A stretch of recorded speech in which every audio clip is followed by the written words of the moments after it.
Yaho mga pre, dito po tayo ngayon sa Malasica, Pangasinan upang dayuhin at ating tikman ang pinagmamalaking bulalo po ditong kaluskus, chicken wings, meron din pong sisig at iba pa. Madali lang itong mahanap pre, sa may poblasyon lang ng Malasica, Pangasinan, malapit lang sa McDo. Sa mga katanungan ninyo po at inquiries, pwede nyo po silang tignan at hanapin sa kanilang Facebook page sa may Dine-In O'Clock.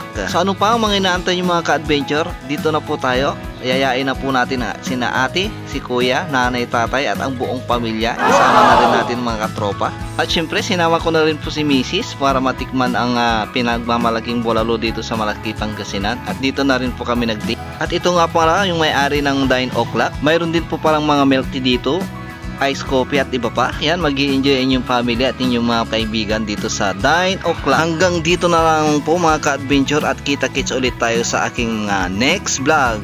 Bye-bye and God bless!